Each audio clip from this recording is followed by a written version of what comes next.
सुबह का धुंधलका था। जब शहर धीरे धीरे उठने की कोशिश करता, वो लड़का तब तक अपनी पुरानी चरमराती हुई गाड़ी लेकर गलियों में निकल चुका होता। मोहल्लों के बाहर, गली के कोनों में बड़े बड़े कूड़े के ढेर, वहीं से वो प्लास्टिक बोतलें, कागज निकालकर बड़े सलीके से अपनी गाड़ी में जमा करता। फटे पुराने कपड़े, धूल भरा चेहरा, उलझे बाल, देखने में वो बस एक आम बच्चा लगता था। लेकिन उसकी आंखों में एक अलग चमक थी, जैसे वो कचरे में भी कुछ कीमती देखता हो, कुछ ऐसा जो औरों की नजर से छुपा हो।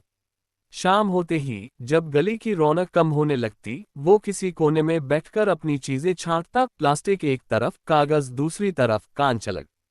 और फिर हर चीज को घूरते हुए सोचता, क्या ये सच में बेकार है, या फिर इससे कुछ नया बन सकता है। एक दिन जब वो एक स्कूल के पास से बोतलें बटोर रहा था, वहां से निकलते एक स्टूडेंट ने हंसते हुए ताना मारा, क्या घटिया काम है तेरा, कोई इज्जत नहीं है इसमें। लड़के ने उसकी तरफ देखा और धीरे से कहा, बदबू चीजों में नहीं होती, सोच में होती है। बस यही सोच उसका हथियार बन गई।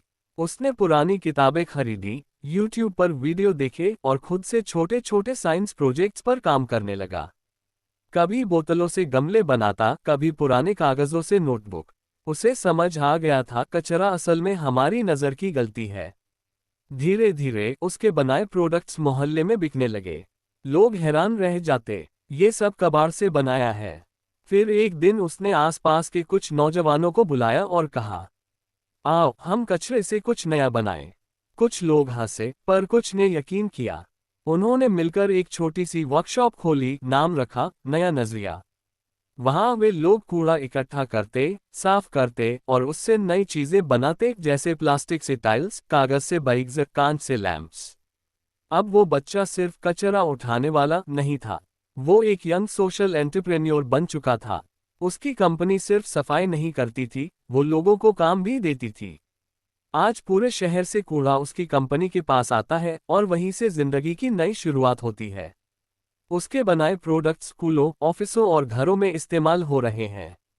उसका मिशन है, जहां लोग कचरा फेंकते हैं, हम वहां उम्मीद उगाते हैं। एक दिन वही स्टूडेंट जो उसे नीचा दिखा रहा था, उसी की कंपनी में इंटरव्यू देने आया। लड़के ने मुस्कुराते हुए पूछा, अब भी बदबू आ रही है या सोच बदल गई?